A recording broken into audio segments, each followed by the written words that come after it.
have eaten. Just I gave rather little. No, yours. Good evening, friends. Good evening, industry, technical textiles, and the medical protective wear. May I request all the attendants, all the attendees, to put in the chat box from which city you're coming from, which company, and what's your name. It will be nice to know from where all the audience is coming from, just to understand and just to say hello to each other.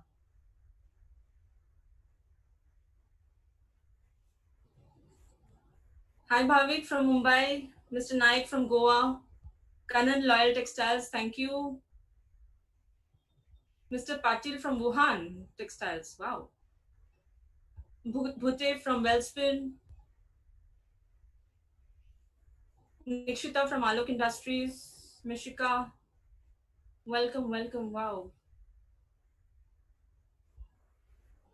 From Navi Mumbai, from Reliance, from Mangalore, Texperts, from Rajasthan,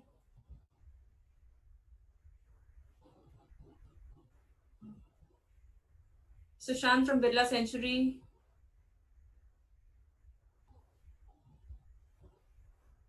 Mr. Matre from Ichal Karanji, Nihar from Pacific Harish, Dashrath from Rajasthan, Vikas Sharma from AT, good evening, happy to see you here. Mr. Jariwala from AT, Mr. Mathur, GSM. I think we should wait for 2-3 minutes more before we begin. Mr. Roy from Urban Limited.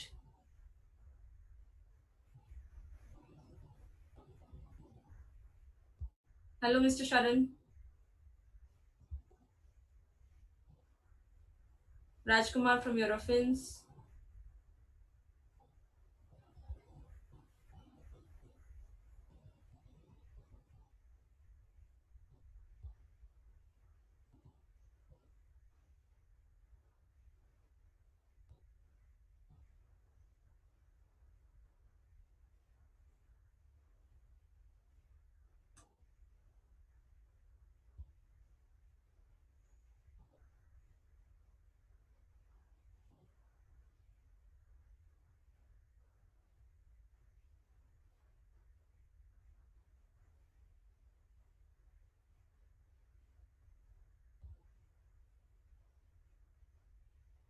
Hello, Mr. Mistry.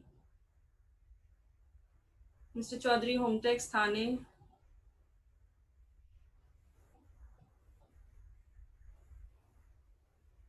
Brajesh Patel from Epson, India.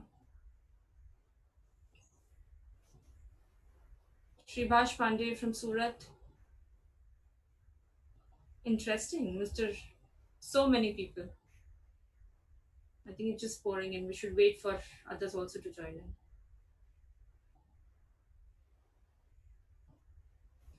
Robert from Pyrotex, Germany.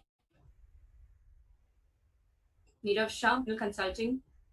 Mr. Nanavati Amba, Projects, UK.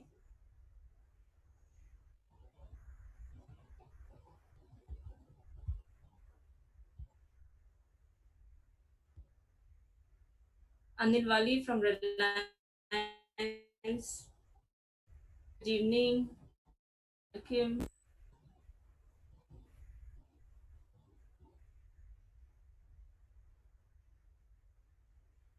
Mr. Garg from Reliance.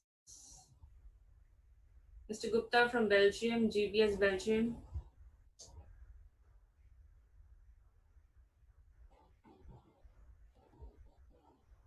Siddhartha from Taft, Thailand. Vincent Paul, Intex Consulting, Germany.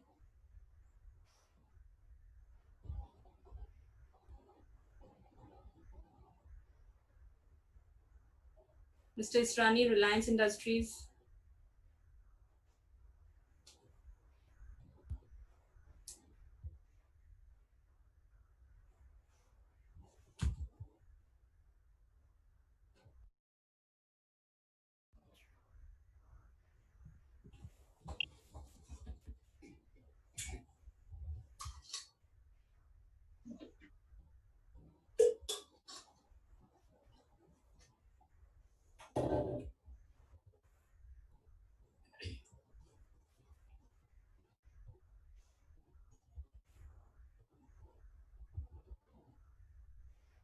Good day to all of you and welcome to the webinar co-organized by Techtextil India and Indian Technical Textile Association, ITTA, on the topic of protective medical wear.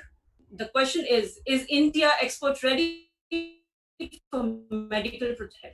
I'm Priyanka Pawar, Group Exhibition Head responsible for the Textile Shows in SA Frankfurt and your host for this webinar. Thank you for joining us today for the session. As COVID-19 pandemic ravaged even the most developed countries of the world, India has shown its superior leadership, solidarity, and its mind for innovation and quick thinking by achieving an unrealistic goal of producing 4.5 lakh PPE kits within 3 months of virus outbreak. This just exemplifies India's abilities, resources, and commitment to its people. Earlier, like just 3 months ago, there was no domestic manufacturing of PP in the country, and almost all of them were imported. While today we are ready to become a 7,000 crore industry in India. Yet again, India has proved to be a leader. In the true sense rather, the Atmanirbhar Hindustan or Atmanirbhar Bharat. And today, what follows is a remarkable journey of collaboration between government, central and state, industries, workers to revamp the existing production line to manufacture a completely unknown product from scratch. Imagine from zero to produce 4.5 lakh PPE kits every single day. In 60 days, India witnessed 56 times growth, and that's really incredible. But before we begin, a special thank you to ITTA and Textile magazine for their support in making this endeavor successful. At present, I can proudly say that we have over 1,400 registrations and are live on Techtextil India Facebook page and Textile magazine social media pages, therefore reaching out to an audience of more than 20,000. Today's panelists are experts from the industry, and we have with us Dr. Anup Rakshit. He's the Executive Director, Indian Technical Textile Association. Dr. Sundar Raman, Managing Director, Shiva Textiles, and the first man to move towards manufacturing of PPE coveralls. Mr. Mahesh Kudav, Managing Director, Venus Safety. He's the architect behind N95 mask and the biggest manufacturer in Asia. Mr. Narendra Thapa, Vice President from Arvind Mills. Mr. Pavan Kapoor, Managing Director, IIGM. He represents the world's leading companies in the manufacturing sector. Mr. Ashit Kundra, Managing Director, Eurofins, and Mr. Suvodeep Mukherjee, General Manager, TUV South Asia. I would first like to introduce our partners, Dr. Rakshit. And my first question to you is how is technical textile industry achieved from zero to 4.5 lakh PPE coverall and mass production? Can you please share the overview of the industry with the audience, please? Thank you, Priyanka, and good afternoon to everybody. And thanks all of you to share your or investing your time to listen to us. Now, this journey from the month of March 2020 till date is not a very smooth journey, but we could achieve something like, I would not say zero. It was something like couple of thousand coveralls and the masks. From where actually we have now reached to around 20 lakh meters of fabric production, which really converts to about 4 to 5 lakhs of 4.5 lakhs of coverall fabric. Similarly, almost the similar quantity of face mask. Face mask of two types. One is that 3-ply mask, another is the N95, which is a high-end mask. Now we are the second largest PPE kit producer in the world. Now how this was possible with a short period of only some 3 months, that I want to just give a little glimpse of the journey, how it happened. Now basically,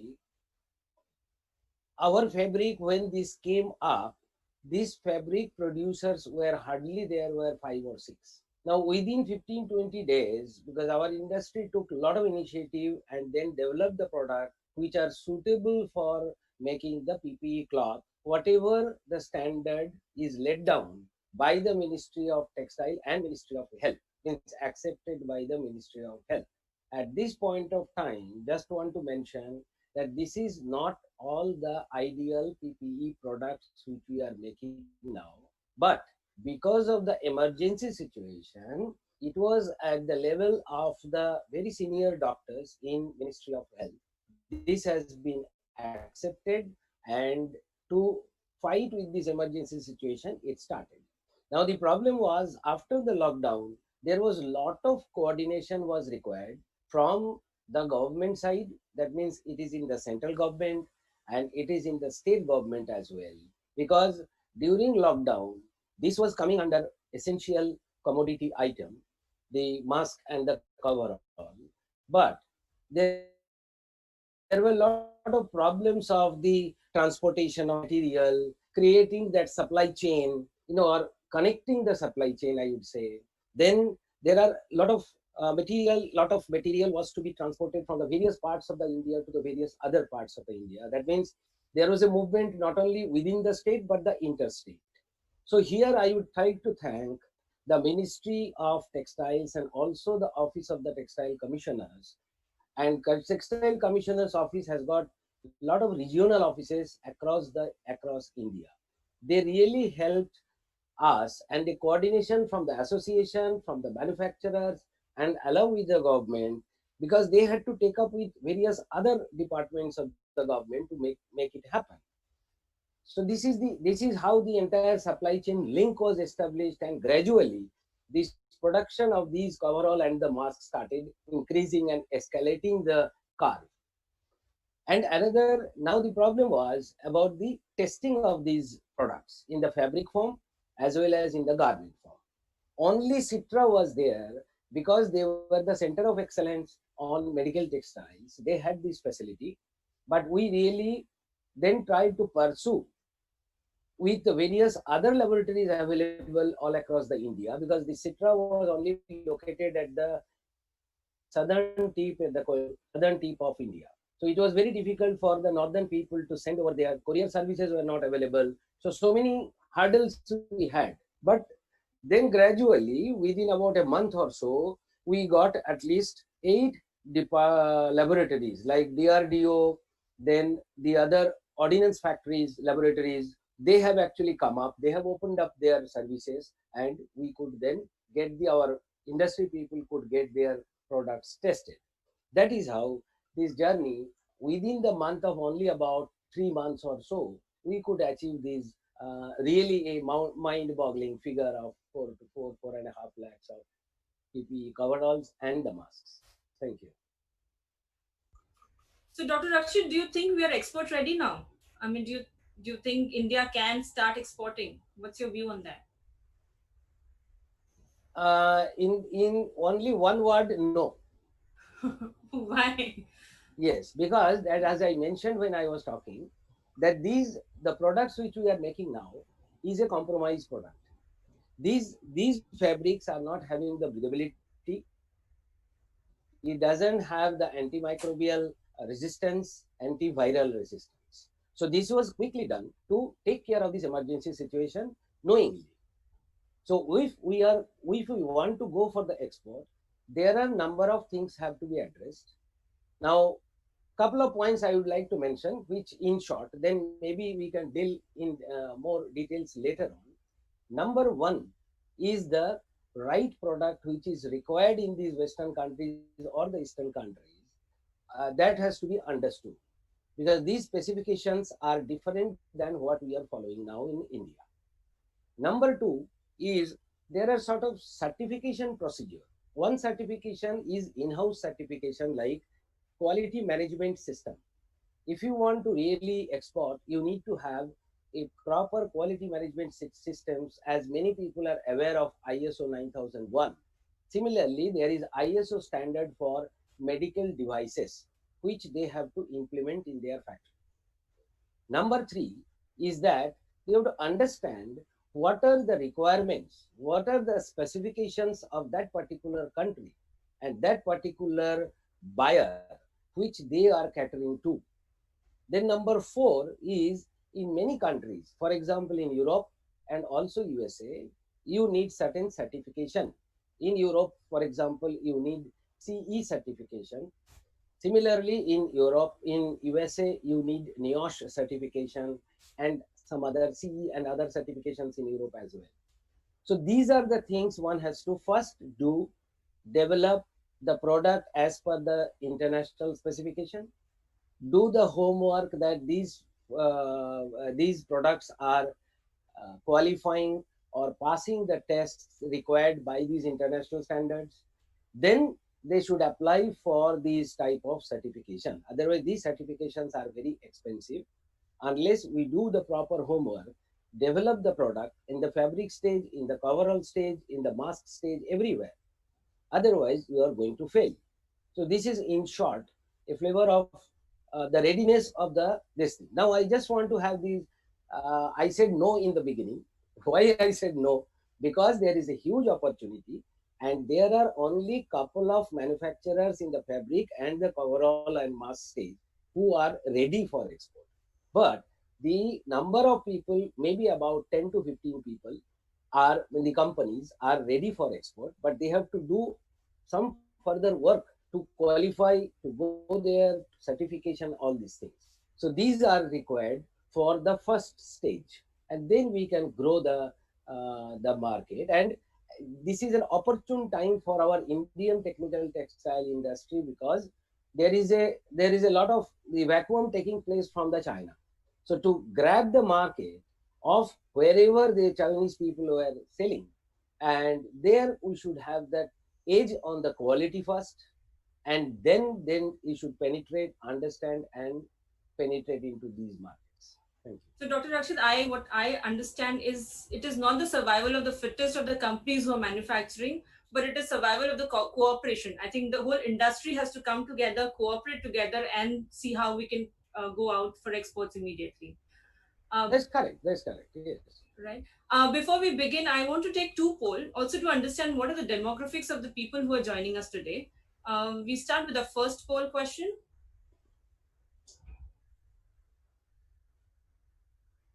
What industry do you belong to?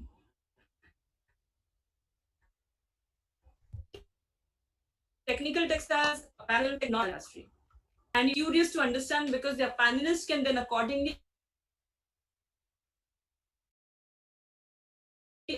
address their oh, so 46% is technical textiles. We've got 28 from apparel, home textiles, and also non-textiles. Okay, so now before we begin, okay, for the second one, I'm just requesting all of you all to put in your question answers in the Q&A box, and the chat can happen in the chat box. So your specific questions can be answered after the session is over. Over to the second poll.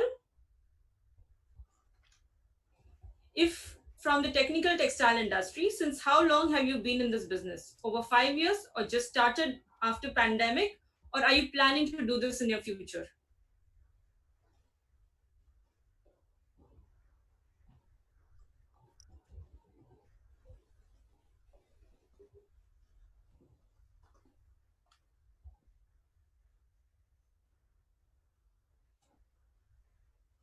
Okay, again 47% from technical textiles, 18% have just started after pandemic, and amazing response is 35% who are trying to venture into this business.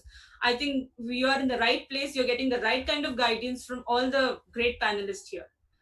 Over to the next question, and I'm heading to Mr. Kuda, Mr. Mahesh Kuda.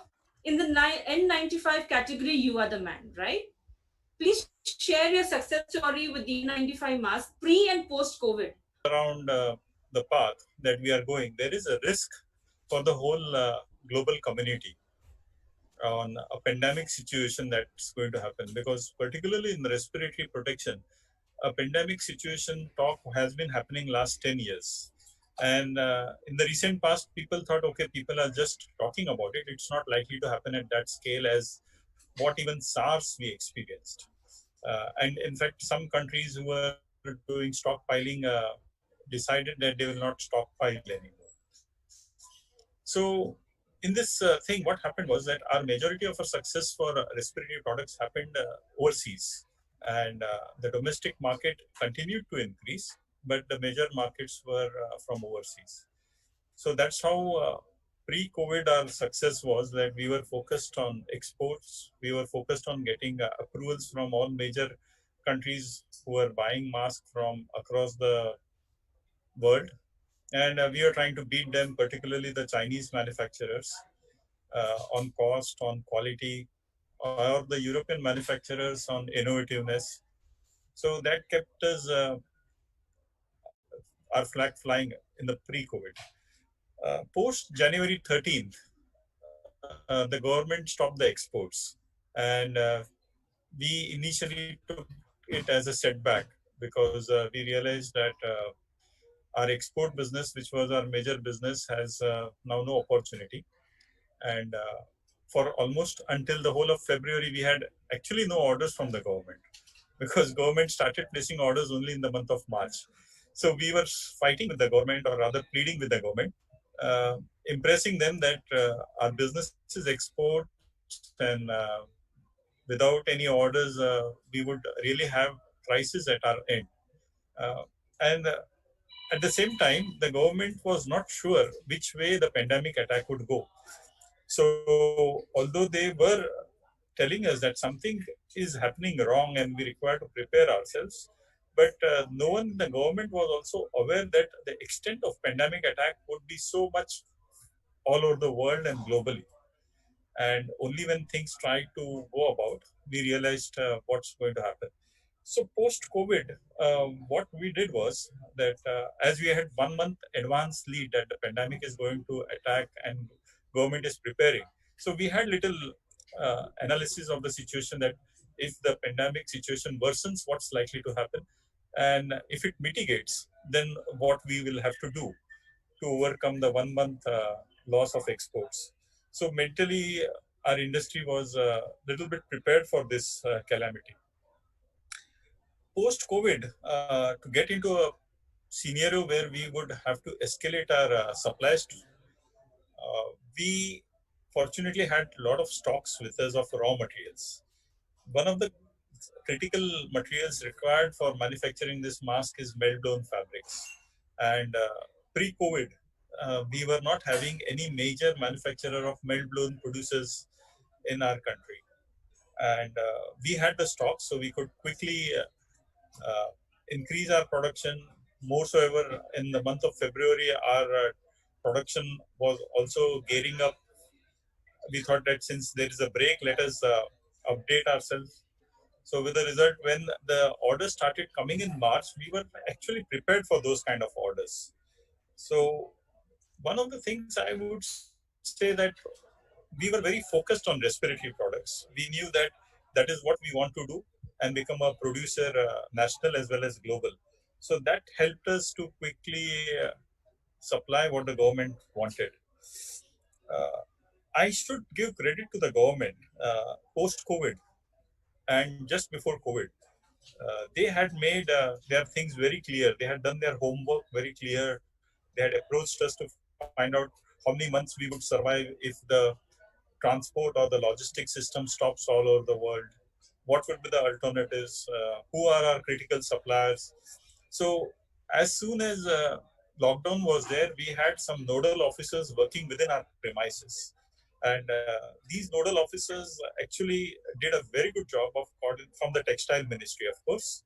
So the nodal officers kept all our suppliers, they kept all our team working, and nothing, they didn't allow anything to shut down.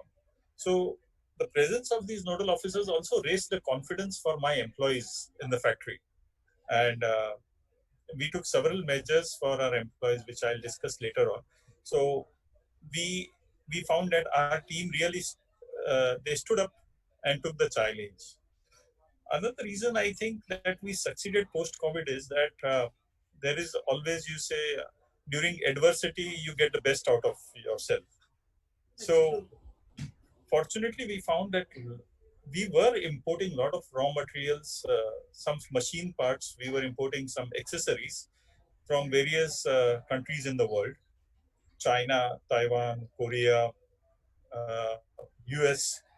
And every week we started finding that now Korea has stopped supplying, now Taiwan has stopped supplying, now nothing is coming out of China. So in this adversity, our suppliers actually raised their bar a lot. And that actually made me realize that people within our country can be very innovative. And today we have found that almost solutions for all our materials, whether it is melt blown, whether it is some kind of specialized machine parts, or it is any other thing. I realized that India has the potential where if people focus, then they can find solutions. Because although I'm in this industry for last 30 years, I never thought people could produce such good materials so quickly. So in general, I would say the post-COVID, the credit goes that we are able to supply a sizable quantity. And when I say sizable, we increased our capacity almost 2.5 times post-COVID in the lockdown phase. When everything is shut down, we could able to increase 2.5 times more than our average production capacity pre-COVID. So the credit definitely goes to my employees and my teammates, but also to government, because they didn't stood out of the game and said that you manage and we are going to just ask you, but they were in our factory 24/7, supporting us, encouraging us, and taking care of many things that was possible for them. And then lastly, the supply team or the suppliers that we have in India.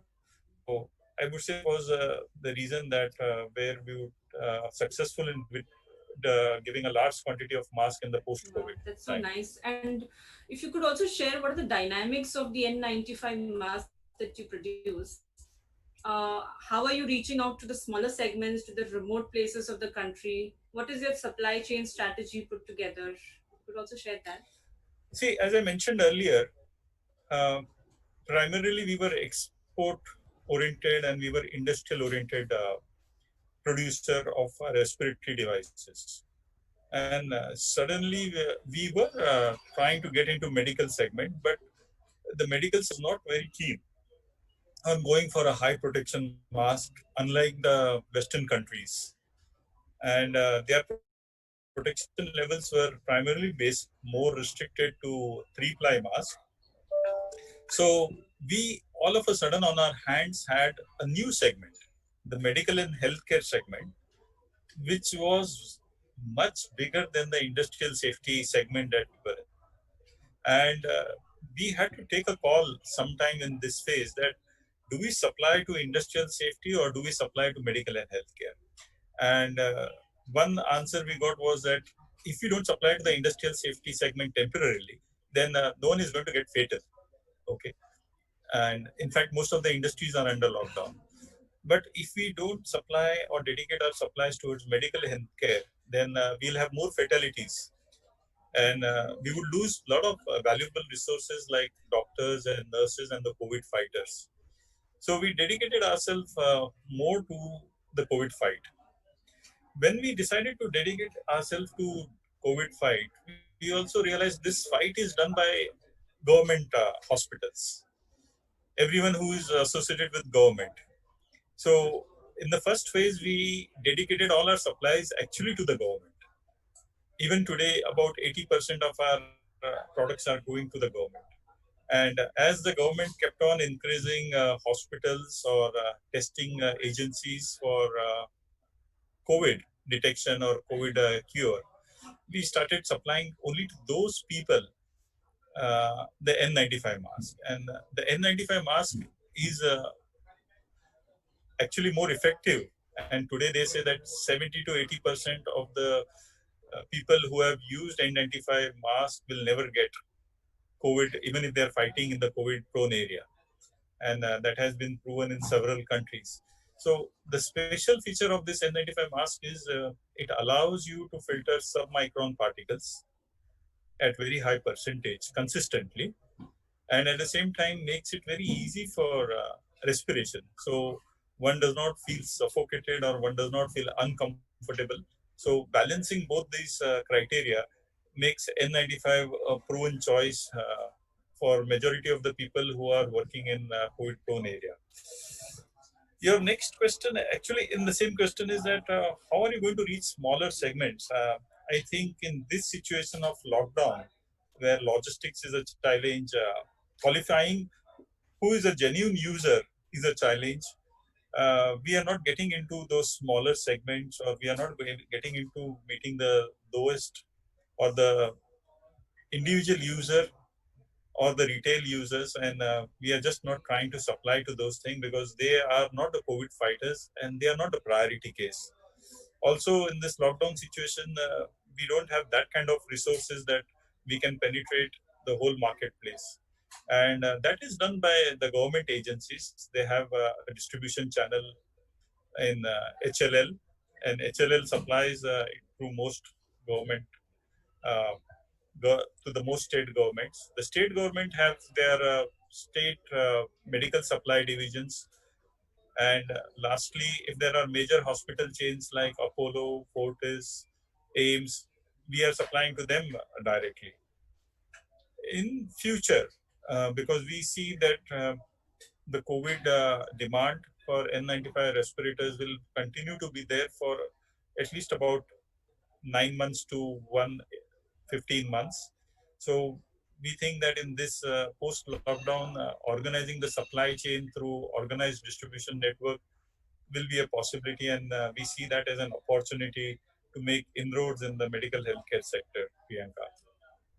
Thank you so much, Mr. Kadav. I will get back to you with a few more questions, but now I move on to Mr. Ram. Dr. Ram, my question to you is, what are the different fabrics and composition of fabrics used to manufacture PPE suits, N95, disposable masks, so that it passes the international standards and be ready for exports? Well, good afternoon, Priyanka, and thanks for inviting me for this webinar session. Before I get into fabrics particularly, I wanted to just give an overview, joining with what Dr. Rakshit said, that, you know, when we started this journey, and I'm going to restrict my speech more to coveralls, definitely the expert on N95, very deservedly so, after 30 years of hard work, is Mahesh.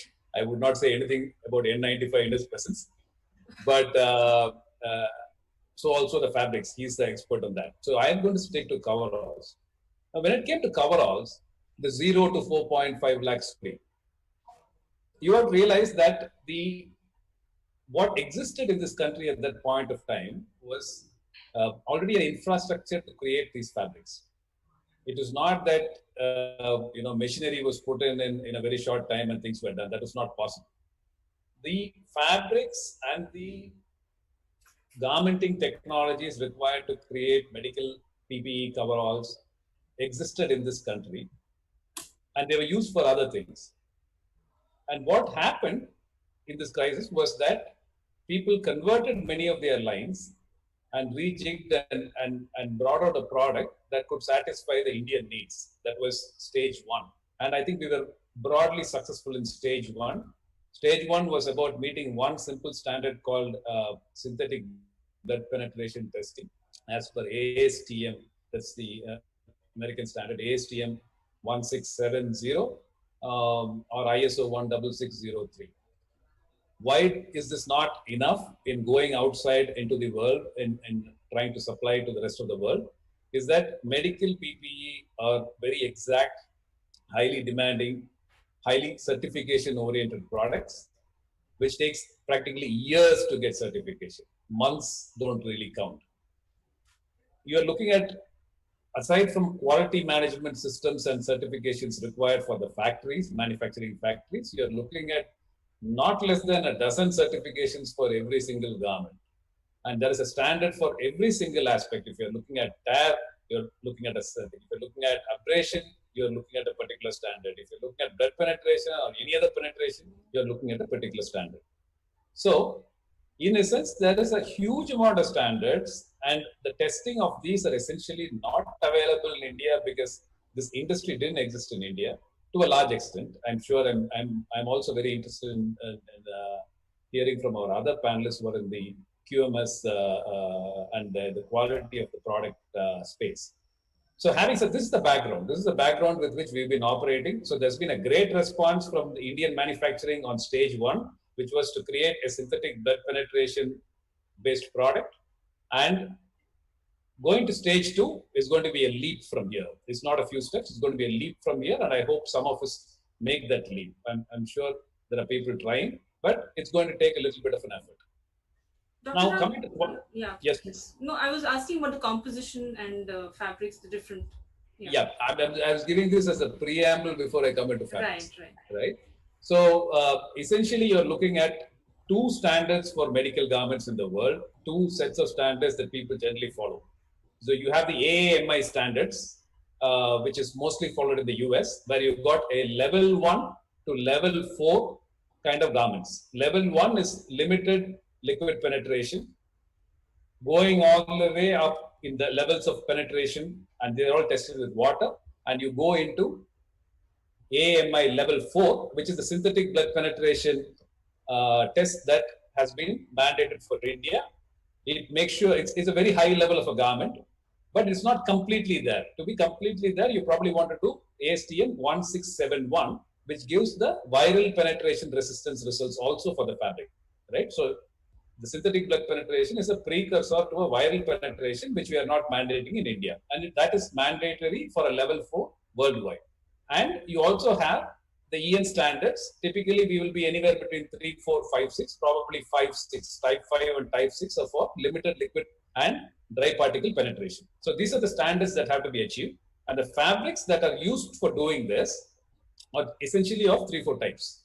First, you're looking at flash spun HDPE. That's a almost proprietary product of DuPont called Tyvek.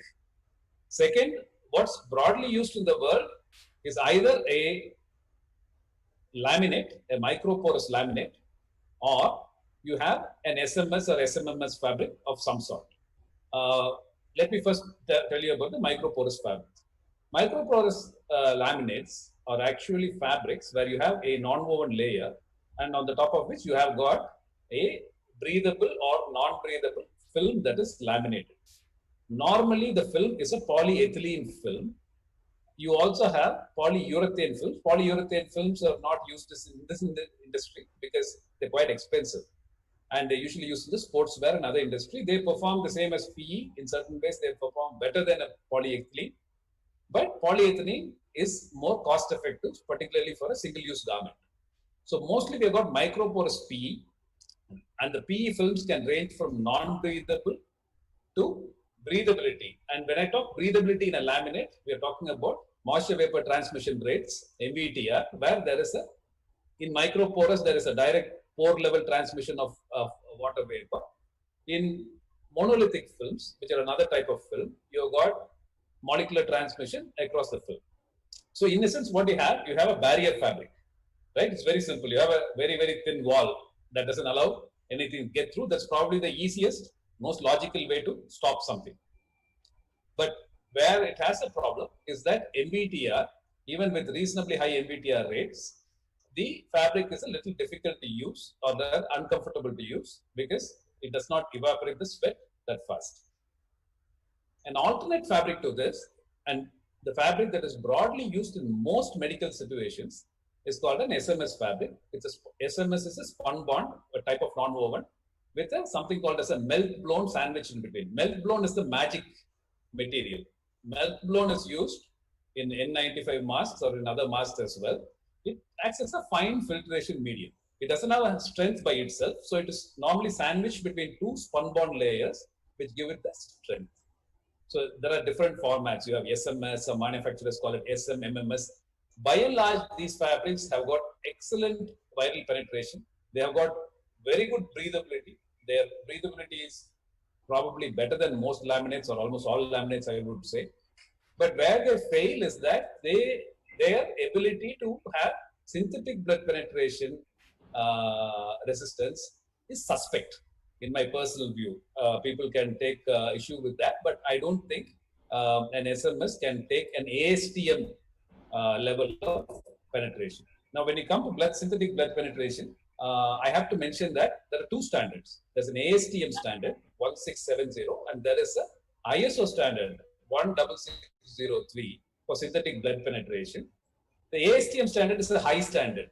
The ISO standard has got a categorization from 1 to 6, where level 3 itself passes. ASTM standard, for in simplistic terms, straight away goes to level 5 of a ISO 16603. So it's a difficult test to pass. So sometimes an SMS is on the borderline with regards to this test, but without any doubt, it is the mainstay for medical PPE coveralls. And in most situations, it will be used, and it has more than adequate viral penetration, because the melt blown would give you the same kind of viral penetration, submicron resistance, like what Maya said, as what an N95 would do. So SMS is used here.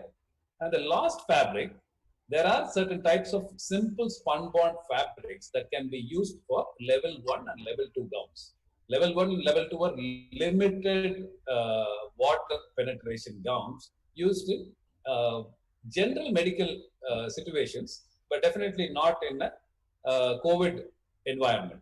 So these are the ranges of fabrics. So within India, out of this 20 lakh fabric meters of fabric you're hearing, you would have, I would say, almost equal amounts of the laminate fabric and at least a good amount of the non-woven fabric from 3 or 4 good manufacturers in this country.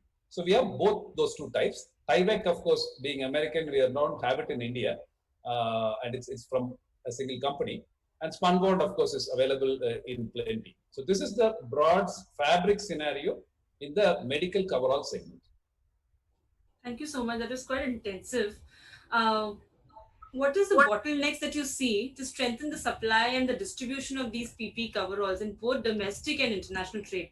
And how would any manufacturer overcome this kind of a situation? Right. So while we've gone to 4.5 lakh coveralls a day, at this point, like I said, for lack of certification, not for lack of capability, but for lack of certification and some amount of lack of understanding how the world is doing their garments, etc., etc., it is going to be a journey for us to go to exports. The first level activity that has to happen is that fabric manufacturers themselves, even the ones, and more than 100 have qualified in CITRA, even the ones who are there in the country right now need to really understand what the world wants. So what the world wants is could be very different from what the Indian government standard was. And manufacturers who are committed to actually being in this business in the long run will need to actually go vigorously for certifications right across the entire chain. It is not just one aspect of synthetic bed penetration.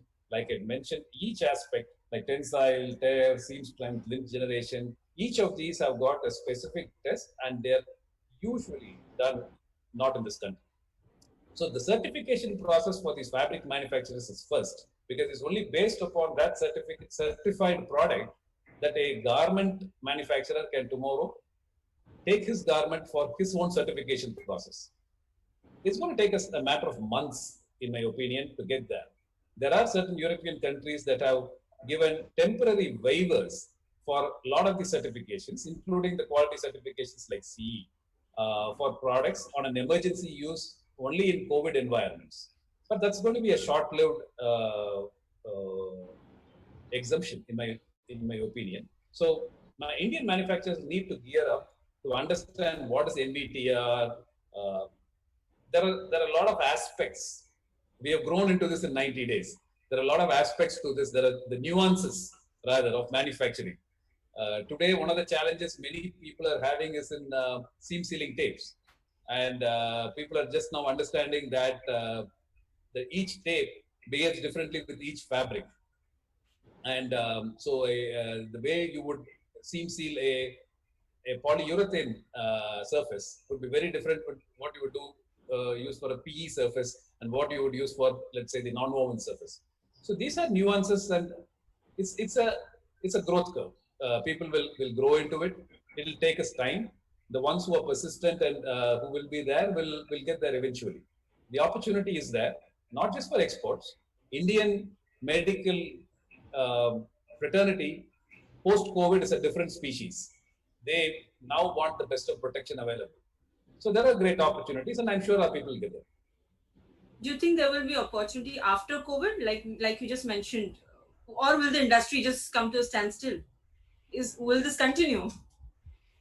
No, absolutely. I mean, in my personal view, see, for example, as a manufacturer, I'm a laminator. I started laminating textile films in this thing with the special technology about 15 years back. I was probably the first one in the country to bring that kind of technology into this country.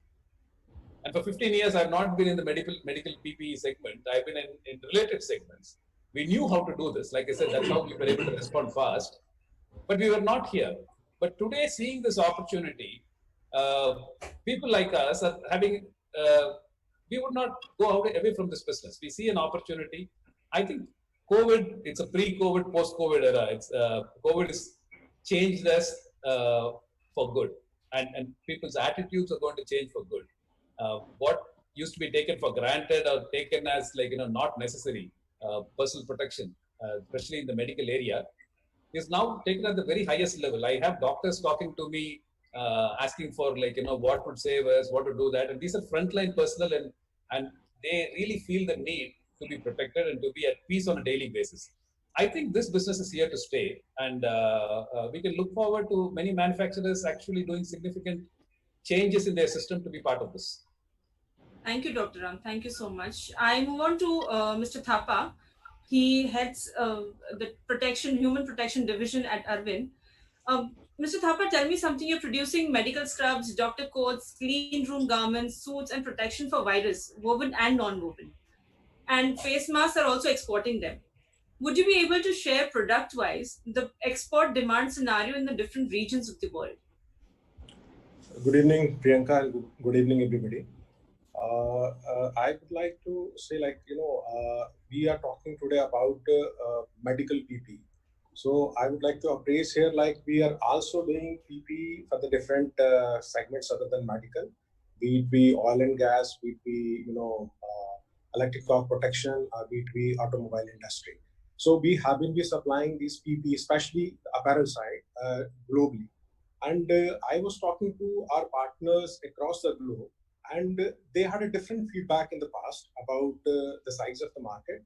But now, post this COVID pandemic, they have started talking about there is a reasonable growth in the different geography. So first of all, I would like to share the information which I have with my partners from different regions, and then I'll go on product-wise.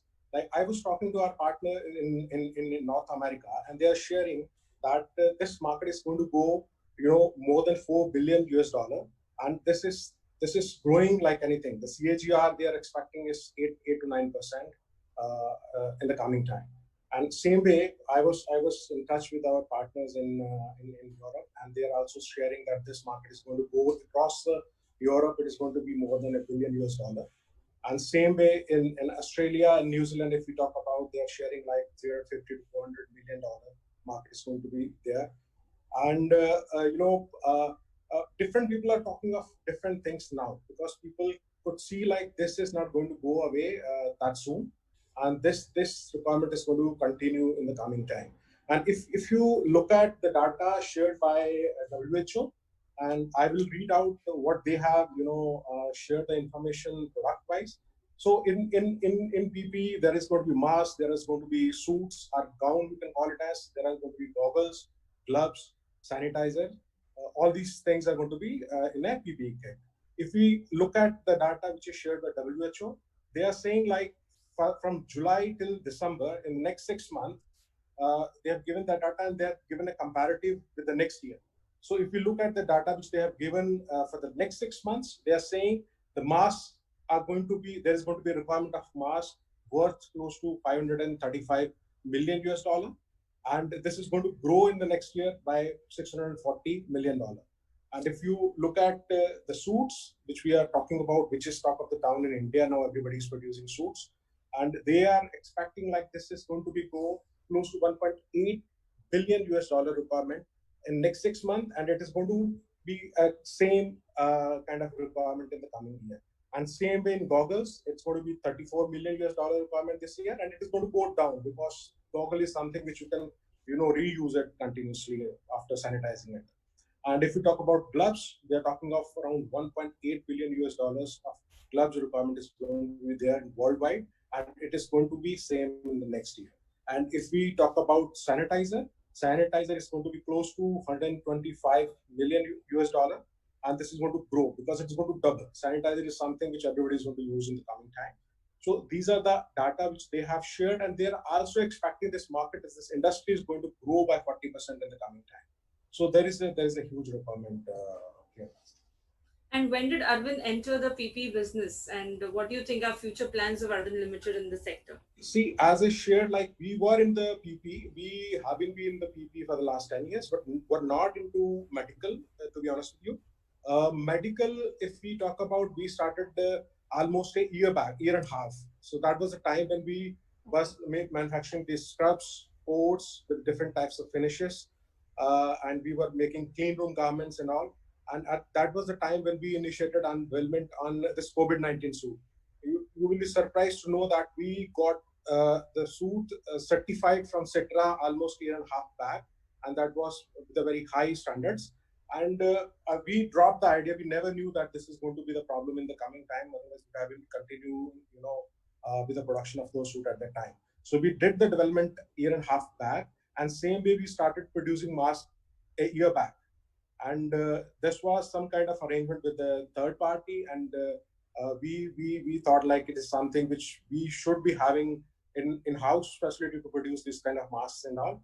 And again, we started these a year back almost. And when this situation arose, and then we had a little bit technical know-how in the past, and we encashed that, and we started producing the COVID-19 suits with the help of certain partners in the industry. So that means Arvind's farsightedness actually helped in preparing themselves or preparing yourself for the exactly. We had some kind of groundwork done almost a year back, and that helped us a lot in ramping up the kind of production which we did in the past couple of months. Interesting. Thank you so much, Mr. Thapa. Thank you very much. I move on to Mr. Kapoor. Mr. Kapoor, you've been in the industry for over 40 years. What is the technology involved for construction of a classical PP suit? Can you please explain the methods and technology of the manufacturing of N95 and disposable masks? Thanks, Priyanka, and thanks. Good evening, everybody. The classical method of producing a PP garment actually is pretty simple. It's only a 19 SAM garment. You need about 25 machines in a production line to produce about 500 pieces of PP suits.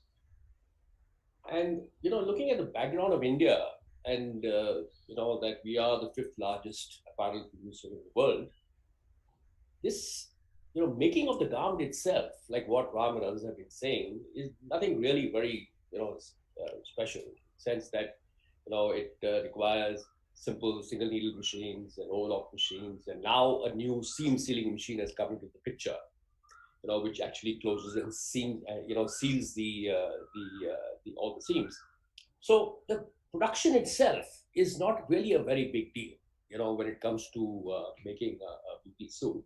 The real challenges come, in my opinion, is when you start looking at the standards that the healthcare industry really wants. See, that's where when it comes to the kind of tapes we use, depending on how the tapes perform on that particular fabric, and how the seam sealing operation itself can cater to these kind of nuances, is really the trick of this whole trade. And that's where I think that a lot of people have tried to jump into the business thinking that it's a very good opportunity, which it is. There's no question about it. But I think over time, when people realize that the challenges and the standards which have been set out, are more defining, and these are situations where you're really dealing with people's lives.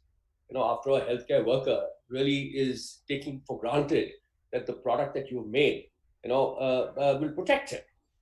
So I think it's extremely important for us, to have that sense that while the garment itself can be made very simply, its application and its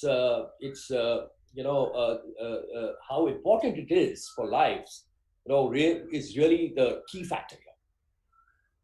I think the same thing also goes with masks. Today masks, if you look at masks, a simple disposable mask or an N95, what is happening is that the fabrics which actually go, the 3-plies which actually go into making these masks, plus the ventilators and this, all that respirators and all that kind of stuff, which bring into the technicality of how you make it in the perfect way. Now, fortunately, in the production of masks, it's a pretty automatic process. Unlike PPE suits, in PPE suits, you need a production line. But in mask making, most of the mask making machines are automated units. And these automated units produce 50 pieces a minute, 60 pieces a minute. So they are high production machines. And once you have the right kind of fabrics and you have the right kind of, you settle on the process of that particular item, it becomes pretty simple. But I must say that at this stage, the whole subject has become extremely interesting, because what we see today is that, I'm sure a lot of you people read, and see what that masks have become a fashion statement. So we are actually looking at PPE suits, which is today we conceive of PPE suits as something which we're using in the healthcare industry.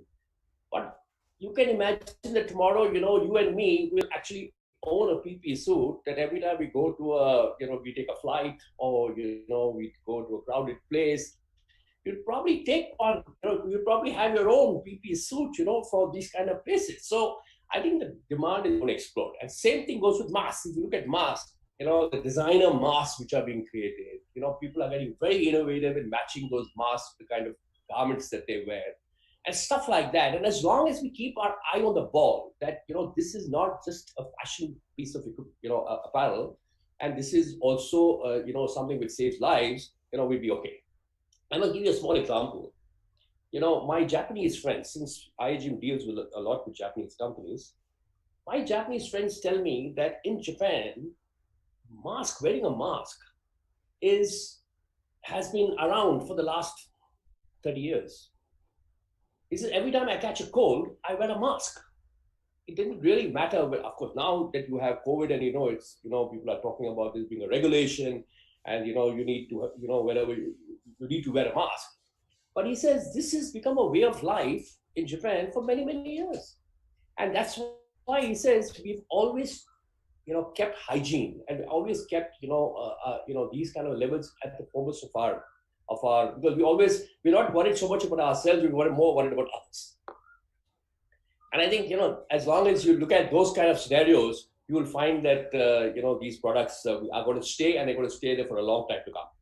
Yeah.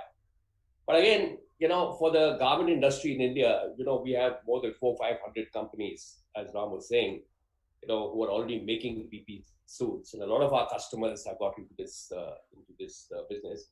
And I thought I'd just share a small little video of one critical operation of the PPE suit, which I think is which really needs to be understood well, because this is the key factor in ensuring that the PPE or the seam sealing is done in a proper way. So I'll just share that video. Yeah, please. That's me.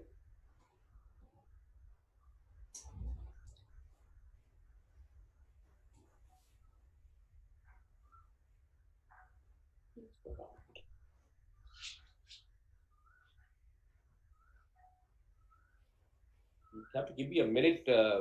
Yeah, no problem.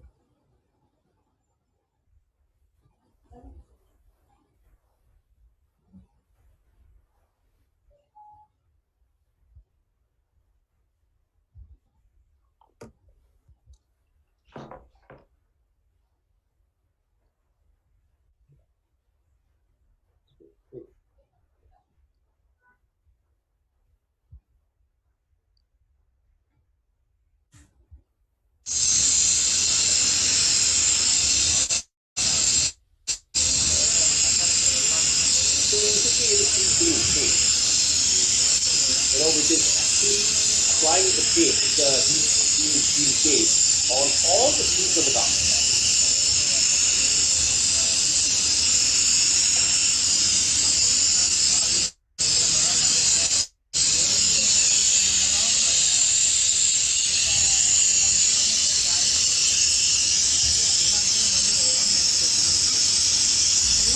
As you can see, the machine should be able to cover all sewn seams with a seam sealing tape. This application is done by fusing the heat sealing tape on the seam of the garment. In this video, the process shown is on spun bonded laminated fabric around 70 GSM. The heat seam sealing tape is a PE plus EVA coated tape around 20 mm in width.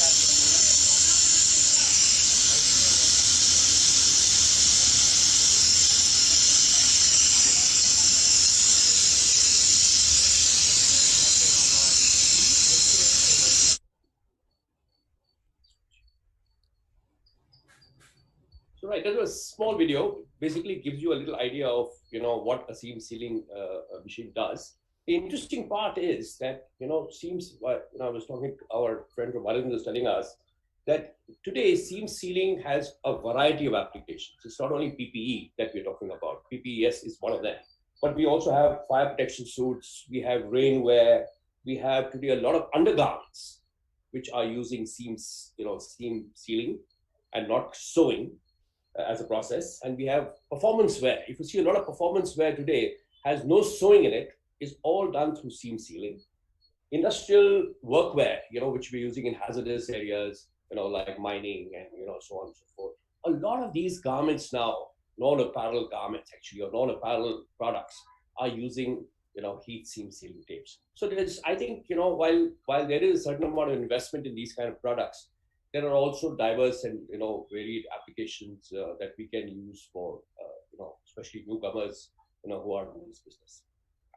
Thank you so much, Mr. Kapoor.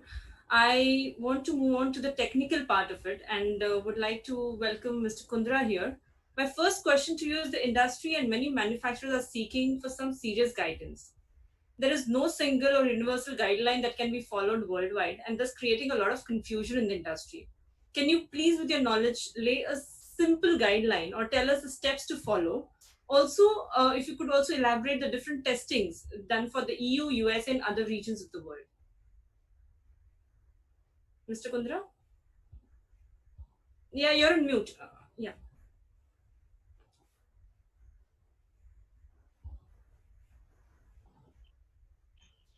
Yes.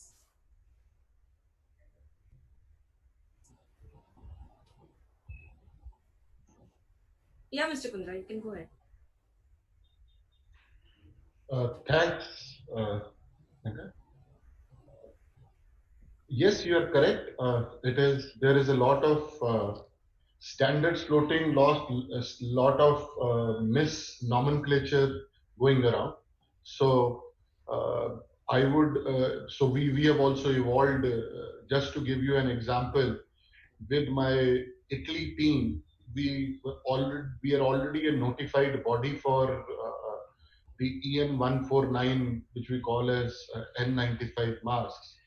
But before COVID-19, we hardly had requests for people coming for the CE marking for the face mask. Or the filtering piece half masks. So there is a lot of misnomenclature going on. So I would like to first go in sequence with what are the different nomenclatures being used, and then come to the standards required for the same. There is something called as a hygiene mask, where we are using for the cloth face covering, which is generally a non-regulated market. So it is for some countries have regulated after the coronavirus outbreak, but they don't guarantee any protection against infectious agents. They only act as a barrier. As Bhavan Kapoor ji said, that it is more to not only to save yourself, but also to save others also. So then comes the surgical or the medical mask category, where majority of the audience is talking about. This is basically to cover your mouth and nose and provide a barrier so that there is no direct transmission of infective agents from the wearer to the person close to it. This is not a PPE, this is considered as a medical devices, the surgical and medical masks. The personal protective equipments, when we go to it, are actually half mask respirators, which Venus was talking about. This is This is exactly what we are talking of in the FFP 1, 2, 3 levels of respirators. They're actually filtering face piece masks. So they are designed to protect the wearer against inhalation of any potential harmful droplets and particles suspended in the air. In the healthcare environment, also they protect against airborne spread pathogens or infectious agents. So they are actually the personal protective equipment. And there is a nomenclature which goes on in here in terms of FFP 1, 2, or 3. So it is categorized basically on their filter efficiency as well as on their leakage. So if I clearly advise on the difference between the FFP 1, 2, or 3, so for the FFP1, the filter is about 80% and the leakage is less than 22%. And similarly for the what we call as FFP2 or N95 mask, the filtration is to the level of greater than 94%, at least 94%, and the leakage, inward leakage, is to the tune of less than 8%. Also, these and the FFP3, which we talk of N100, which filters at least 99% of the airborne particles, and the inward leakage is less than 2%. There are different organizations which you would see that they also have a band to it to hold, and they are also sometimes categorized with the color of the band also. That yellow is generally for FFP1, blue or white is for FFP2 or N95, and FFP3 is generally for the color of the staff is used as the red. So generally we talk of N95 in our domain in this industry when we are talking of viruses and the other pathogens and infectious agents.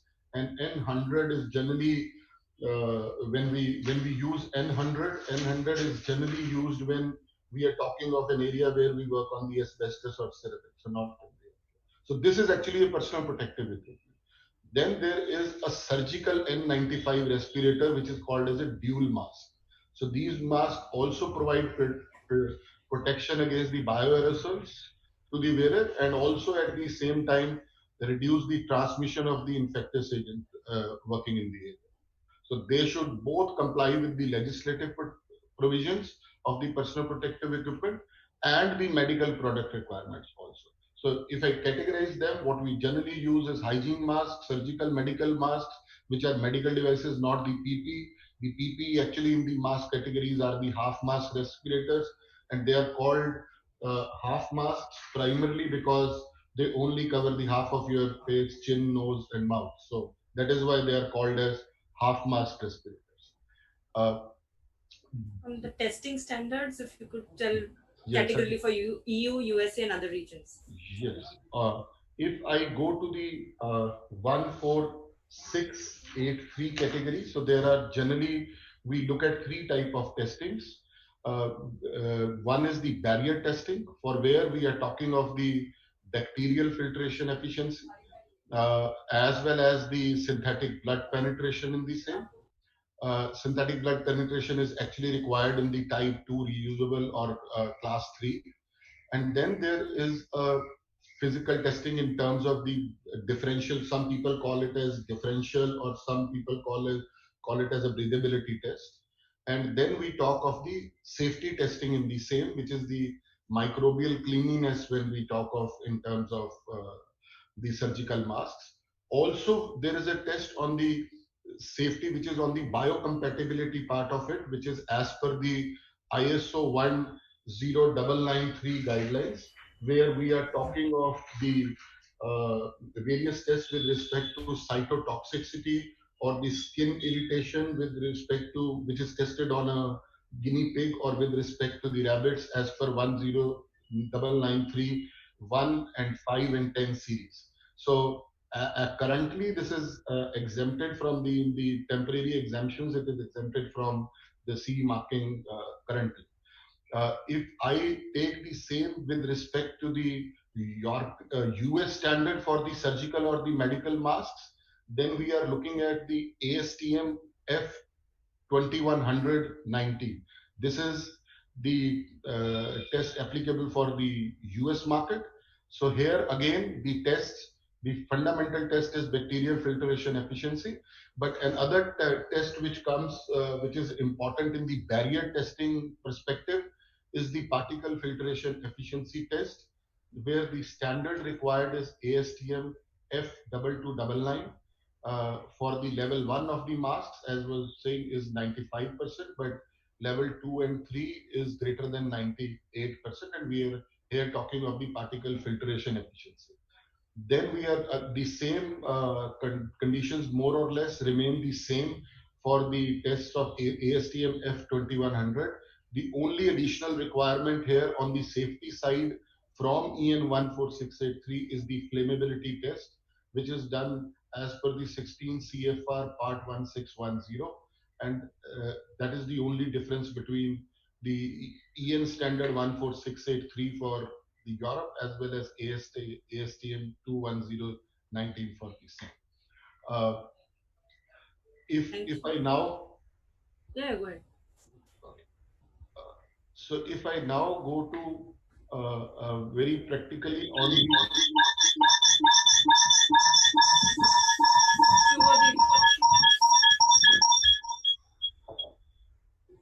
Sorry. So here now we are now talking of the tests which are there in terms of the gowns or coveralls, what we call as gowns or drapes, where we are talking of the standard with respect to the EU norms or the Europe as EN 13795, as well as the standard for the US is ASTM uh, F2407. So these are the two different standards which are being used for the medical gowns or drapes. And the main tests, I think earlier Mr. Ram also was talking of this.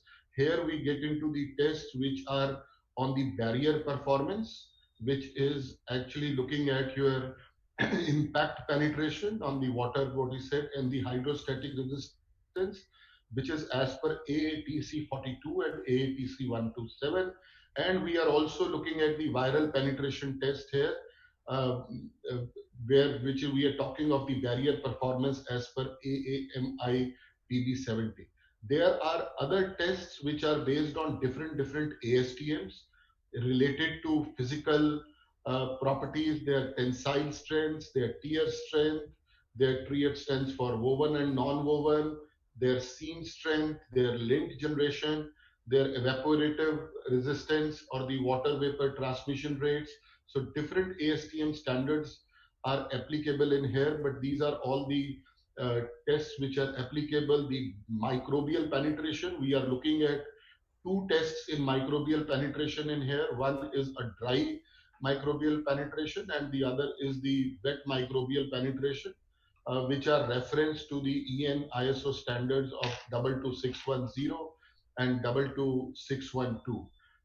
In terms of the same, when we are looking at the standard applicable to EU in terms of BSEN 13795, here also, apart from all the other tests, we are also looking at the tests with respect to the biocompatibility, which is applicable to both. But here we are talking of 10993 10, which is resistive skin irritation test with respect to the review of the animals in terms of guinea pig and the rabbit. So these are prime tests for both the surgical or medical masks as well as the gowns and drapes, or you call them as coveralls in that capacity.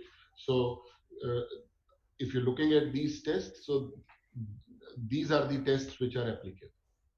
Thank you so much. Well, all the tests for PP are somewhere related to medical terminology, like you just mentioned, and hence, it appears a little clumsy to a lot of manufacturers. What are the requirement parameters, if you can say in simple language, and also elaborate the classification of C-class parameters? When we are looking at C marking, so C marking is generally for Europe. So when we had, so I would also like to clear on the certification piece in terms of US as well as the Europe. Europe, you need a CE marking, and that has to be done by a notified body, or we call as the NANDOS, and they are generally applicable for the class 3. So EN 149 falls under the class 3 category of medical devices, so or these personal protective equipment. So that is why it needs a notified body to do the complete process of CE marking. The same N95, when we are looking at the E95 with respect to the US market, we are looking at the uh, FDA piece of it, where FDA 21 or CFR 878 is applicable, and it gets categorized under class 2. And the pre-market notification of this comes under the submission, something which is called as 510K. And you need to be a NIOSH lab to accredited lab to go and work on the NIOSH standard certification of the equivalent of EN 149 as N95.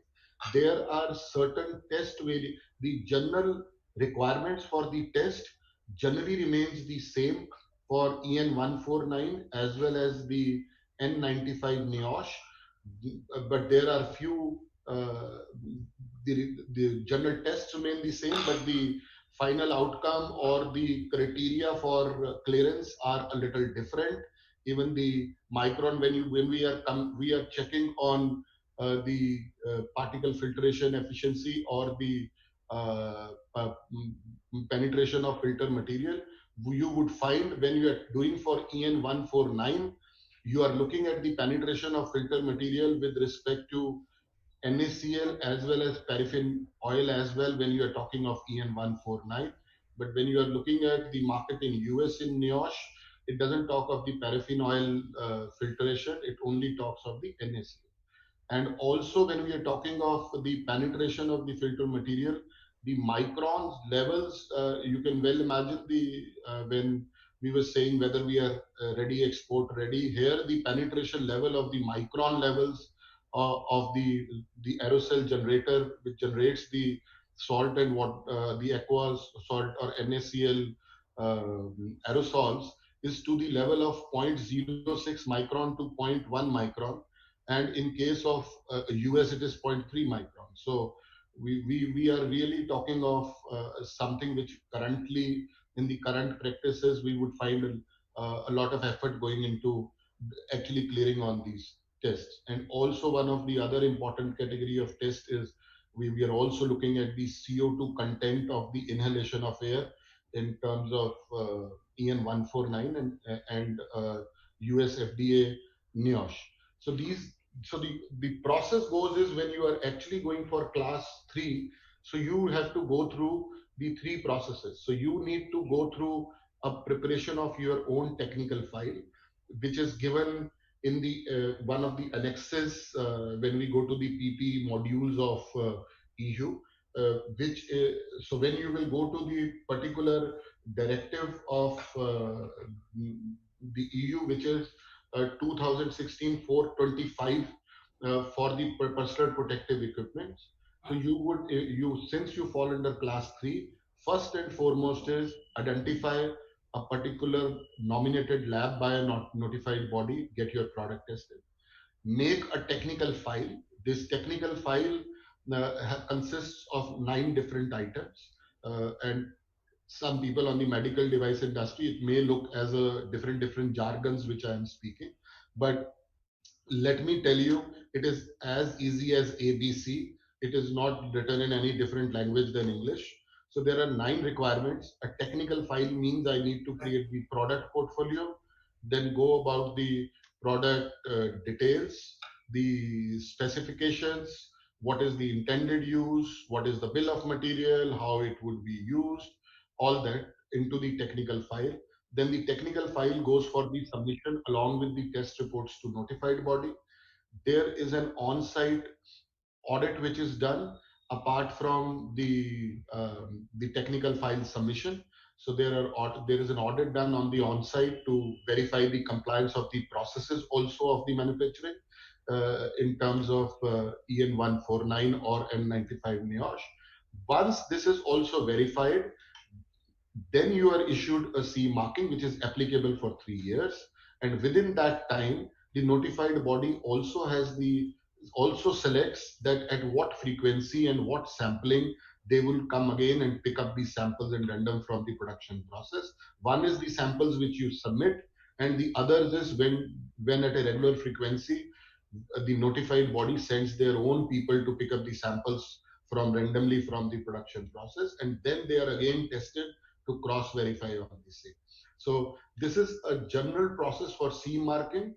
Class 3 is done by the notified body following all three. Class 1 is self-certification. Class 2A is also self-certification, but under class 2B, you actually go and submit a technical file along with this to a notified body, and it gives you based on your test results. So that is the key difference. So most of the items in PPE, except for EN 149, should get covered in the self-certification or your own technical files based on our notified lab, which is approved by the notified body, where you get your product tested, in short. Thank you so much, Mr. Kundra. That was very, very insightful. On the same lines, I will also include Mr. Mukherjee here. Mr. Mukherjee, can we see you? Yeah. Yeah. Yeah, we would like, sure. We, on the same lines, please share with our audience your experience and knowledge the key requirements of PPC certification for use by medical and healthcare personnel, which is a key in today's to export these products from India now. Sure. Thank you, Priyanka. Thanks for this opportunity. And I think for TOPSUD, it has been a very exciting journey since last 3 months. We have learned a lot. And we have started developing a lot of capabilities, including the test capabilities. Then we understood the certification processes, and then overall, from 2 business divisions. One is consumer product service, which is essentially the soft line testing lab, and the medical health and safety business line, MHS. We are jointly catering to the need of the industry, and by far, I think we are kind of catering to a part of the entire industry, which is growing in India. I mean, it's awesome to kind of hear everybody in this webinar. So let's kind of start talking about this C certification things. So if you talk about PPE, I think if you talk about the COVID-19 scenario, we can see few PPE categories in market. One is the mask, then the gowns, for example, or coverall, shoe covers, face shields, right? So these are technically called PPE, and then there are different categories. N95 is technically is a respirator, but yes, there is a hybrid category wherein people call it N95 respirator with surgical attributes, which also kind of comes under PPE. So that's a little debatable anyway. So if you talk about the categories of PPE, let's talk about mask and gowns, which are actually pretty much talked by the industry these days. So essentially, there are 2 categories: one which used for the medical purpose, second one which is not used for the medical purpose. So something which is used for the medical purpose, it has to be sterile, and something which is not used for the medical purpose, it's a non-sterile mask or gown. The non-sterile mask is something which is either a 3 or 5 ply non-woven mask, which you actually get to buy in all this normal medicine shops. People who wear all this 3 ply non-woven mask are actually the non-sterile masks.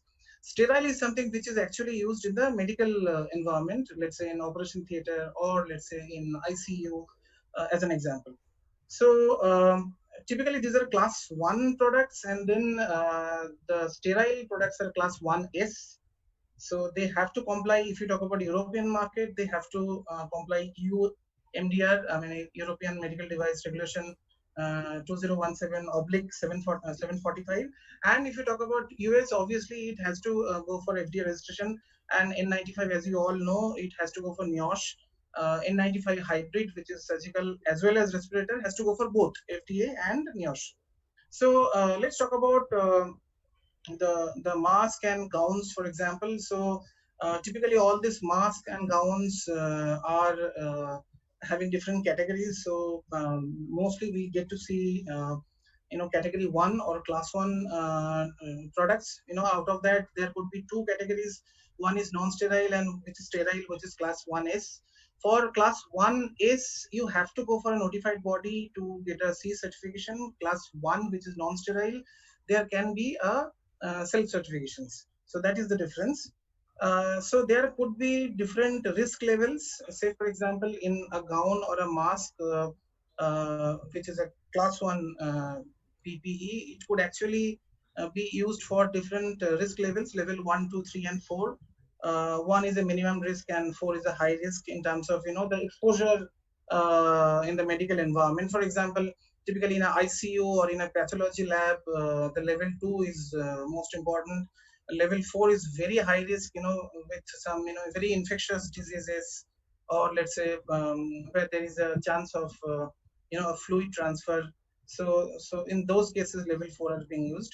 So now coming to the C certification process, I remember what Dr. Rashid told at the beginning. He was the first speaker in our webinar, and he told about ISO 13485. Yes, that is the mandatory requirement. This is the precursor. So we have to go for ISO 13485 in order to be qualified for exporting PPEs to Europe. And there are a few things. One, the manufacturing unit should go for this QMS, this quality management system, as per ISO 13485 2016 guidelines and standards, if you want to export to Europe. The QMS manual and guidelines has to be prepared before the audits, which is necessary. For C certification of sterile PPEs, let's say the surgical mask, you should actually have a clean room in your factory, which is very important. I mean, one should not really neglect that part. In spite of the fact that there are a lot of fake products are in the market, so one should understand the importance of clean room. Without clean room, somebody cannot produce the surgical sterile mask or PPEs. And apart from the clean room, the sterilization validation reports has to be available before the audit. So these are the precursor for the audit. So these are very important for CE marking. And as I said that for class 1S, yes, like other agencies, TÜV, we are a German MNC, we are also a notified body. Our notified body number is 0123. So for example, if somebody is working with us to get a C certification for class 1S sterile PPE, they can affix the notified body number 0123 with the product. So that's how it goes. Well, thank you so much, yeah. Suvadeep. I would like to pull in Dr. Rakshit here, while you just mentioned. Dr. Rakshit, what do you think are the bottlenecks of these testing parameters for both domestic and international trade? Dr. Rakshit, you're on mute. You're on mute. Achha, okay. Yeah, now you see what I mentioned in the beginning, that we have actually rose from 1 laboratory to 8 laboratories, correct? I just mentioned. Now that was from Citra, and we incorporated these DRDO and also these ordnance factory labs. Now these are the basic requirement is that, as you have heard earlier speakers, that you need to really do your own homework to develop your product and test it. For example, these tests today, what is happening, bottleneck number 1, today we are only testing the blood penetration test, not any other test which are required in class 3 type of categories. Now these level, even then, today there is a variation of pressure as you do ASTM, that 770 to 170, and also ISO 16603. These two pressure levels are also different. One is around 3.87, another is around 14 kPa. Now this is also the variation available in our country with this different lab. That is why you find somebody's fabric is passing in one lab, another lab it is failing, because this is the problem. Now first of all, we need to have more number of laboratories in India which should be accessible to our industry entrepreneurs who are trying to develop these products, whether you call it as PPE fabric or you call it or PPE fabric, PPE coverall, and also different types of masks. Now, to some extent, PPE coverall and fabric testing, we are having facilities, but there is very limited facilities of testing these N95, N99, or various types of masks in India. There are, because there is these testing instruments are extremely expensive. So even in our MSE level of the manufacturers in India, those who are in the fabric manufacturing or the mask manufacturing, they cannot afford to have their own in-house laboratory, investing something like, it is nothing less than 2 crores of rupees. Only this filtration efficiency TS instrument comes about 1 crore, and all other instruments together, I would guess that it is nothing less than 2 crores. Plus, he has to have the clean room, you have to have the laboratory with AC and all that, which these our industry is not. So it is necessary that there are some common testing facilities available in the country and in the vicinity at the various location of the country. This is a big constraint today for the development of the product, because for developing the product, you need to have number of trials, you need to do lot of testing, and these testing, if one testing costs you something like 10, 15,000, 20,000 rupees, it is not possible for them to develop the product. It is not that the capability is not available, as Dr. Ram has pointed out. Today, even for the export purposes, this breathability is one of the aspects. Other aspects are about antimicrobial, antiviral. There are so many other tests are required. Now, these tests have to be done on the sample before going to any certification or going to any buyer, for example. You need to know all this. So these are the constraints we have about the testing facilities in India.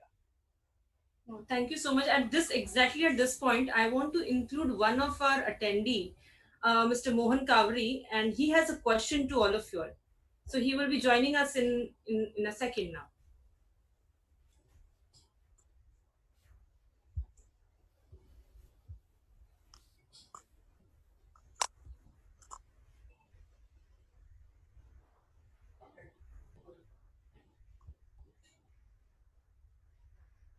Mr. Kavri, we are not able to. Can you hear us?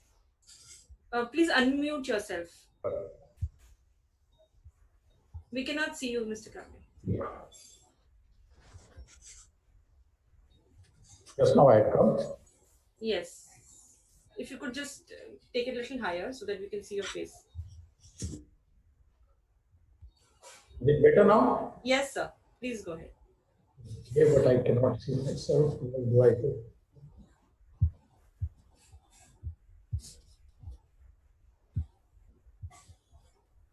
You are able to see me?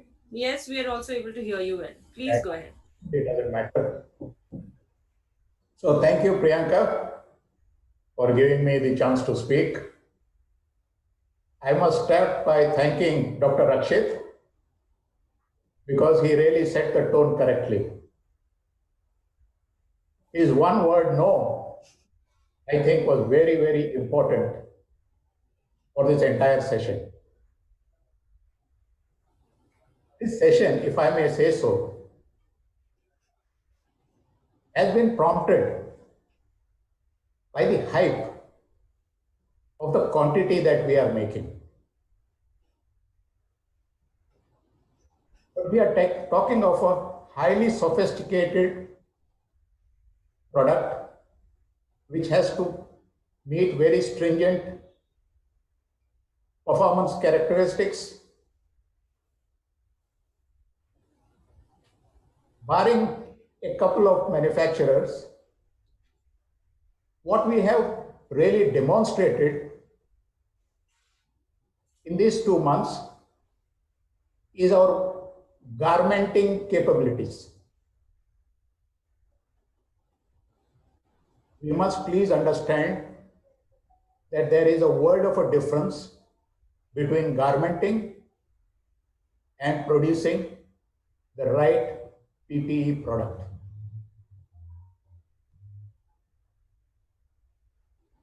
I have been in the nonwoven industry for over 40 years, and practically all the materials that go into the making of PPE products are mostly based on nonwovens with various kinds of finishes, composites, but essentially nonwovens. So what is important is really the materials that you start with. No matter what anybody says, we did not have all the right materials to start with. And even today, we don't have the right materials to a great extent, except for the few discerning people who are using the right materials. It is primarily what Dr. Rakshit said at the beginning is, we have compromised on the standards in order to meet the volumes. Today's heading is whether we are ready for exports. No, there cannot be any compromises if we are to export. And we are miles away from reaching that level. Let us not fool ourselves that we are ready for the world. It has taken Mahesh around 30 years to reach where he is pleased. How many can claim that they have this many decades of experience? So, honestly, unless we understand that this is a sophisticated technical product with very high performance demands, we will succeed in supplying to the local market. But even there, our doctors are suffering. They are protected. But honestly, the kind of protection that they are being given, I think a plastic raincoat also can give. So please, even starting this moment, let us try to give products which are performing, and not just any product, even if standards have been lowered for whatever reason. As manufacturers, we must be more responsible and give products which will meet requirement. Thank you. Thank you so much, Mr. Kavri. I think we're running out of time. There are a lot of, I think, more than 100 questions that are pouring in for each of the panelists. What we will do is we are requesting all the attendees to please note down. I will give you my email address or from the office. Let's please share it out to us and we will forward it to all the attendees here and maybe they could address it one-on-one and take it forward from there.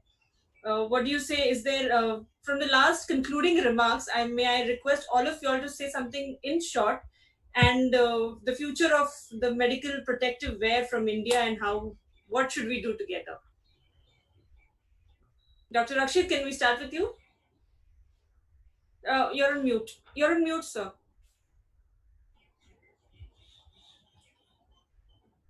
Sir, again on mute. Yes, sir. Now you. Is okay? Yeah.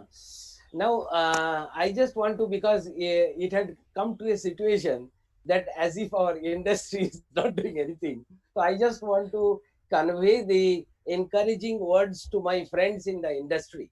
You see, nothing has gone wrong, and we have to make efforts to actually develop, and we have to have the quality.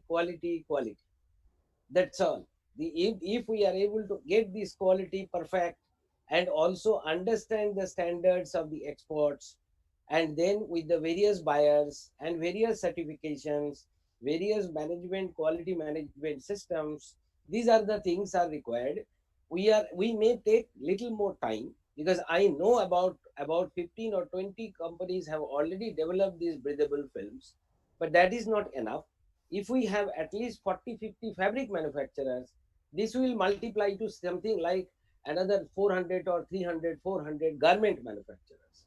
So once it is done, then we are ready for the exports. It may take little time, but the efforts have to be taken by the industry to achieve these standards and all these systems. That is my Thank you. concluding Thank you remark. so much, Mr. Rakshit. Mr. Kodab, can we have you? Yes, thank you, Priyanka. First of all, thank you, Mr. Kauri, and thank you for other panelists. Uh, at the outset, on a concluding note, I would like to say that we have to look at the risk and opportunity as we go further from here. One of the risks that I am realizing is people are worried about the COVID and how it is going to affect their operations and their companies. And we have been working last 3.5 months without a break. Fortunately, we don't have any COVID case within us or within our suppliers. And I would say that the primary reason is three. First thing is creating awareness among our employees. What can happen if what is done as regards sanitation, as regards personal hygiene, and most important, nourishment. Taking care of people's nourishment who are working for you, giving them the right nutrition. This is what we did. Sanitation of all incoming material, all equipments, all buses, all transport vehicles. Not overdo it, because I have seen in some places people spraying the entire vehicle while coming in. And I don't think that we did ever in the last 3 months. But definitely we did some cooling period for all incoming material, particularly paper. We realized that paper is a very important carrier. So I would say to all my colleagues that look at the risk of what can be a carrier when anything is coming inside. Don't get worried about saying that your operations now have to not resume. Definitely do that. Definitely use PP as appropriate. Don't use N95 mask for every workman or every employee in your office. You don't really require an N95 mask for anyone working. So these are one of the things I would say the risk to look at. The opportunity that I see is that definitely the world is looking forward to India to meet its global requirement. And we can be a big exporter. What took me 30 years didn't take for my other fellow entrepreneurs that many years. I assure you, you can do it much quicker. I personally have experienced the way my suppliers or all those who have supplied me raw material, how quickly they have adopted to the adversity and the challenges of providing me superior materials. So I think taking this as an adversity and taking it as an opportunity and working to achieve global standards with a systematic approach, like uh, Dr. Rakshit said, should be a realistic part. But at all the time, we have to realize what Mr. Kauri said, it is not a cakewalk. Don't expect yourself to say that, okay, I'm just going to do it and I'm going to have it next day. Nothing works that way. So a remark of caution that opportunity is there, but be aware that it's not an easy path. Have a systematic approach, but it's not going to take you 30 years like it did for me. Maybe I was dumb enough for that. You may take just few months, 6 months, or shorter time than me. That's all I have as a concluding remark. Thank you so much, Mr. Kodab. Dr. Ram, can we have your concluding remarks? Yeah. First of all, it's been a pleasure being here, and thanks to my fellow panelists and to you, Priyanka, for getting me here. And I would just very briefly say that I think what Mr. Kavri said was very apt. It's not going to be a joyride. Few of us will get there. We have the competencies, and it's a journey. We'll definitely get there. It's not going to be easy. So every time somebody comes and tells us don't get too euphoric, it's very important. And it's very important for our general well-being and the fact that we'll all get there over a point of time. So the opportunity is that Indian industry is capable, but it's going to take some time to get there. If you all work in a very systematic manner, certification is not new to us. In many industries, particularly protective textiles, even garmenting industry to a certain extent. And QMS is also not new to us in the textile manufacturing industry, even if you're not in technical textiles. So the basic ingredients are there. We just need to understand the special needs of this industry and the kind of effort that it will take to get over there. And I'm very confident Indian industry would really be a force to reckon with over a period of time in the PPE industry. Thank you. Thank you, Dr. Ram. Thank you so much. Mr. Thapa, can we have your concluding remarks? Thank you, Priyanka, and thank you all the panel members. I think Professor Fabre has said he has very rightly put it straightway, like, we don't know what are the standards and what we are supplying. But at the same time, like we need to know who is going to differentiate who is right and who is wrong. I think that is the point which I would like to raise here. Like there should be some body, be it be a government body or it's going to be for private industry. They should come forward and you set up a lab who should decide what is right and what is wrong. I think that is what we are missing in India. I think that is creating that kind of confusion between right people and wrong manufacturer and the right manufacturers. I think that is something which I would like to share from my side. So you mean the key? I think what I've heard is the key is cooperation. I think the whole industry has to come together and work. Of course, the industry need to come forward in collaboration with the government bodies, set up a lab who should set up the standards. Like what if we are talking about PP and what are the standards? One lab is testing. I'm not going to name any lab. One lab is testing under 11 Pascal pressure, and another lab is testing same fabric under 3 Pascal pressure. So both the fabrics are qualifying, and both the products are qualified, and people are supplying left and right. But when it comes to performance, both the product are going to perform differently. So who's going to differentiate that? So the person who is supplying the right product is also wrong, and the person who is supplying the wrong product is also wrong. So I think there should be somebody who should differentiate all this, what is right and what is wrong. Thank you so much, Mr. Kapoor. Can we have your insights and I think this was a very informative webinar. In just 2 months, I think so much of knowledge has really passed on, to all your viewers and to all of us. I am a firm believer that there is an opportunity in every crisis. And in any business, the most important thing is demand. And, here we have demand staring at us in the face. So what Mahesh says that, he took 30 years to do something, what he did. But I believe Indians are clever. I believe our industry is geared for, doing international business. I have seen, cities like Tirupur absolutely dying after a Supreme Court order declared that, they had problems with, all their leakages and whatever it is, but they came back so strong.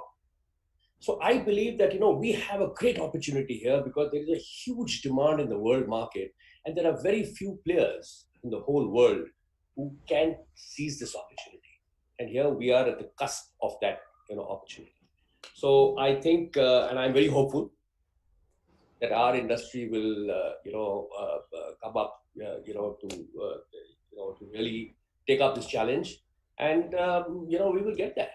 I'm sure I think we're going to all bounce back very soon. Absolutely. And the garment industry today is going through a big problem with so many cancellations and this and that. And this has been a godsend of an opportunity. 10,000 crores in 2 months is something to talk about. So, let's look at the positives. Of course, we have to also consider that there are going to be challenges. There's no business which comes to you, on your lap. There are obviously part of the challenges, some of them very severe. But I think our industry is very mature. Our garment industry is mature. Our textile companies are now solid, and we are international players. So we should be able to do it. Thank you so much, Mr. Kapoor. Mr. Kundra, can we have your concluding words?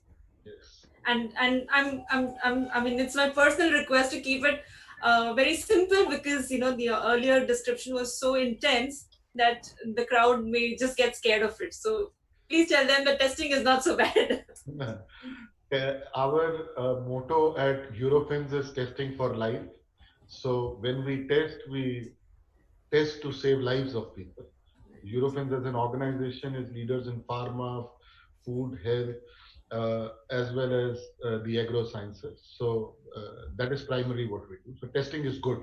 The more we test, the better it is. So that is one part. Apart from that, I think I'm lucky that I have been in these two eras where first I worked with the automotive industry when industry was opened after economic liberalization in 91, 92. So the standards came to automotive industry. We were enforced into global competition. I'm drawing an analogy here. I was involved at that time also. From a 10 to 12% rejection levels at that time, now the automotive industry works as less than 100 ppm of rejection, which is probably 0.0001%. So by nature, Indians are entrepreneurs. They know how to innovate. They know how to multi-skill and multi-tool. So I'm very, very confident on the same.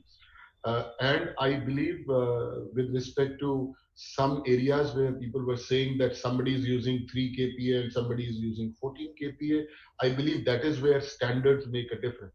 Because this journey of automotive industry was also defined by the implementation of management systems and the best tools from Lean Six Sigma and all that stuff. So people have reached here.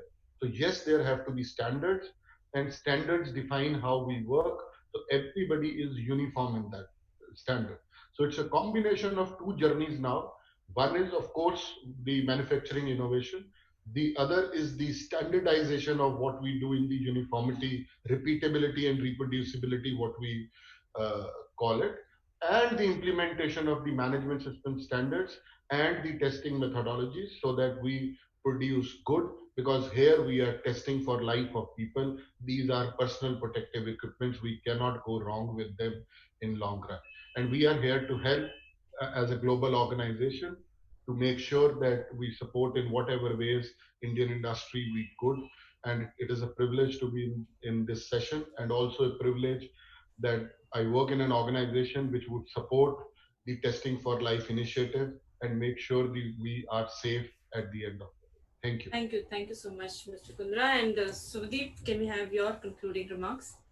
Yeah, absolutely. So I think from zero to world number 2 in 3 months, so it says the story, right? Because it says that India as a country has a huge potential. I mean, during the COVID crisis, thankful to the comment made by Mr. Kapoor, I completely agree with you. It's a God-gifted opportunity.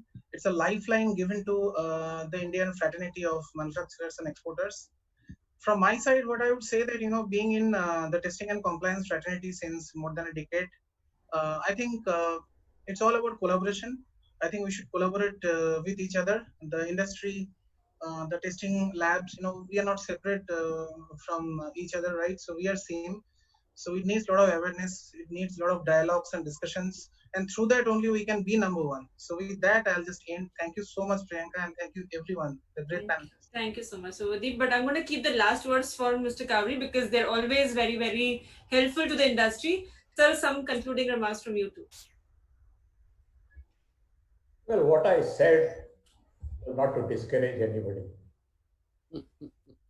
because I don't know anybody who's as positive as I am as far as my country is concerned. So we are the most capable people, but what we must respect is systems, the need for quality. So my message is only that the word I use may not be liked by some people. To a great extent, what we have achieved in this 2 months is jugaad. Jugaad cannot sustain us in the long term. It is systems, quality, and of course, as far as testing is concerned, please, if you are to be a world player, you must have certain basic testing facilities within house. You can't do R&D really if you are not able to test every day to ensure that you are maintaining the quality, and every couple of days to check what you are developing. So for anybody who wants to be a real global player, investing in testing facilities is very, very important. So all the best. I'm sure that we will become an exporting nation, because we have started that journey. Now we have to only, strengthen ourselves on this journey. Thank you. Thank you so much. Thank you so much, all panelists. On behalf of Messe Frankfurt, I thank all of you all to spend this time and to encourage the audience, to encourage newcomers, new entrepreneurs to get on this journey for manufacturing, for domestic demand, and also for exports. Thank you. Thank you so much for sparing your time. Thank Yes, you. sir. Priyanka, on behalf of ITTA, I want to thank all the participants and all the panelists also. Thank you. Thank you so much. And stay safe, and we see each other very soon now. Okay. Absolutely. Stay safe. Take care. Yes. Thank you. Bye-bye. Thank you, everybody.